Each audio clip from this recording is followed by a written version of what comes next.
Hi, Alan Stratton from As Wood Turns. Recently, a fellow wood turner in the area was moving and he gave me a couple of pieces of wood he brought back from Venezuela. This is saman wood, according to him. Nice, beautiful chunk of wood. I really hated to chop it up into something smaller, so I said, that is perfect for a square bowl.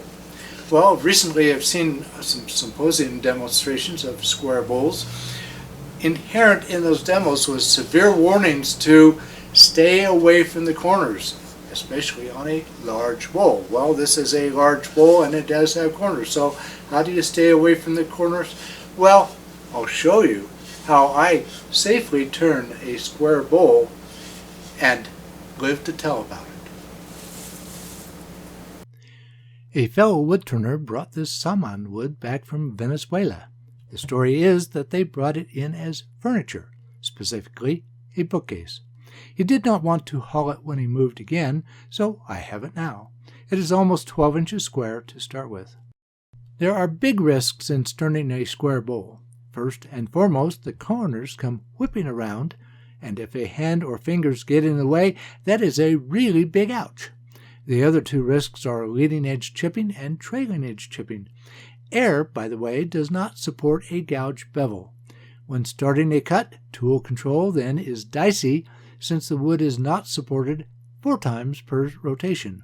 Although I have turned square bowls, I decided to try another way, I hope safer. Turn it as a round bowl. I purchased a 2x4 and cut it into 5 pieces. I glued a piece of 2x4 to each side of the blank after trimming it slightly to ensure a good edge. The 2x4 is not as thick as the saman wood. The fur is aligned with the future top of the platter. The back will be cut away anyway. There is a problem here. The expanded bowl blank is still squarish and now is too big for my lathe since the diagonal exceeds 20 inches. I borrowed from the octagon method to mark corners for the cutting. Then I cut off the corners. Voila! It now will fit on my lathe. Since an octagon contains a circle, it is not much different now than a standard rough bowl blank. But there is a problem. I will turn a round platter that is bordered by fur. Not very attractive. My plan is to cut off the fur border on the table saw. But how to safely cut off the fur? I took the 5th piece of the 2x4 and screwed it to the border wood. This will ride the fence to safely cut off the border. After removing the fur, I screwed it again to each of the other sides using the same screw holes. Meanwhile, I also drilled a hole for the screw center. Finally, my blank is mounted onto the lathe. Now it should be standard platter turning. A big platter.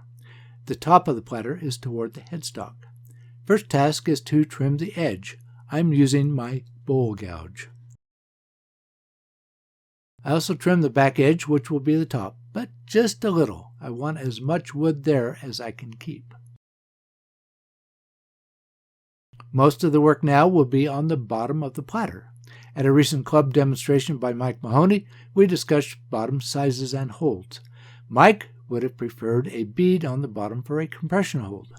I started for the same, but then it seemed that the base would be too small for such a large platter. The first measure was for my largest chuck jaws. I changed my mind and switched plans to an expansion mount. That way, I would make the base a couple more inches larger than my large jaws. I measure for the mortise hole and cut it. Then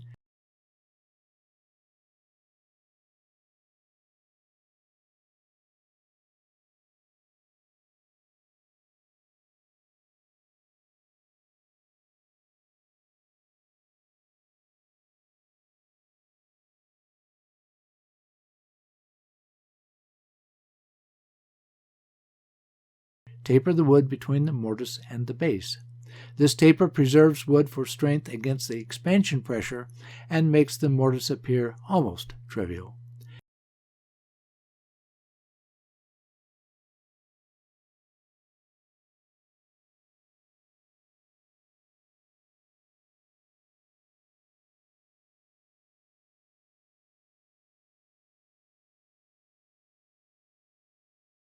My heavy bowl scraper comes in to smooth the taper. Outside the base is an ogee curve. The ogee curve is a bead blending into a cove out to the rim. With a standard square bowl, this edge would be visible and obvious. With the fur border, it is anything but obvious.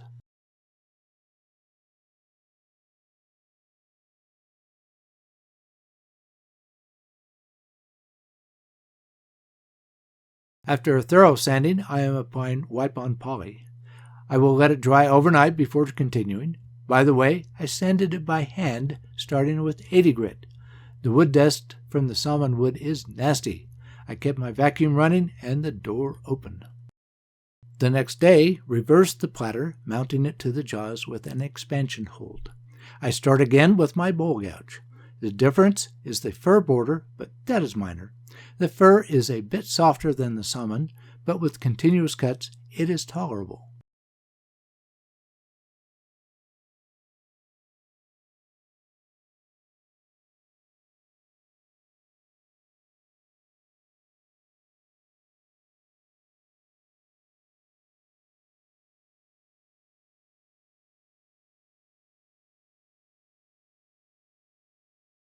I start with the outer couple of inches. I stop the lathe frequently to measure the wall thickness.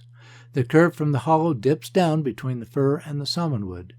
My concern is to have the same thickness at the pointed corner, also at the midpoint of the fir border and in between. I have to stop frequently to measure and assess progress and thickness.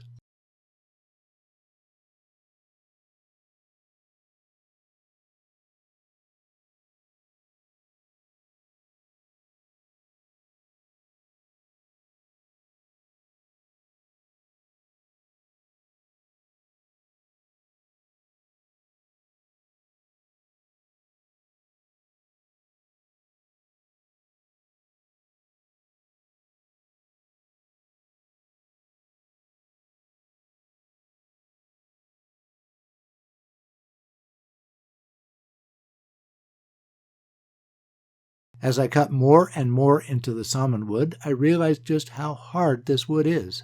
I cannot hog out lots of wood. I work it with both pull and push strokes. I keep the life center in place until the center is at minimum. With a shallow mortise holding the bowl, tool pressure near the rim is a lot of leverage pressure. The life center counteracts this pressure, keeping the platter on the lathe.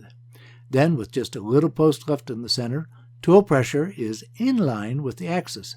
No adverse leverage. Boy, this saman stinks, even now, while still cutting with tools.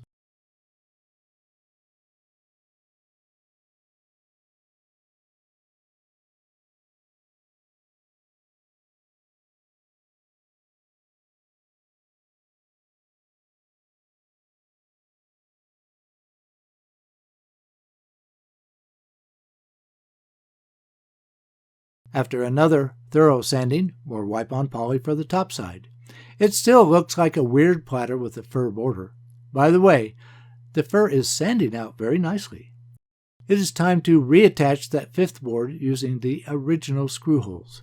The objective is to maintain the original square shape. I cut the corners off to have spaces of equal thickness to hot melt glue to the opposite side for sawing. Time to saw off that fur border. Even if the fur is finishing nicely, it has done its job very well. After moving the fifth fur board to the other side, back to the saw. After this cut, the platter will sit on its own corners on the saw table for the final cuts. Then sand the newly exposed edge and apply finish over everything again. So now I have a square platter from the saman wood. No chips on the corners, the edge is uniform thickness, best of all, my hands are not damaged, and it looks very nice. Please give this video a thumbs up and subscribe to my website as well as on YouTube. When you subscribe to my website, I email when there is a new video. This is more reliable than YouTube's wandering algorithmic recommendations. Please share my videos with your friends. I try to keep them short and to the point. I appreciate your comments and questions. Please wear your full face shield whenever the lathe is running.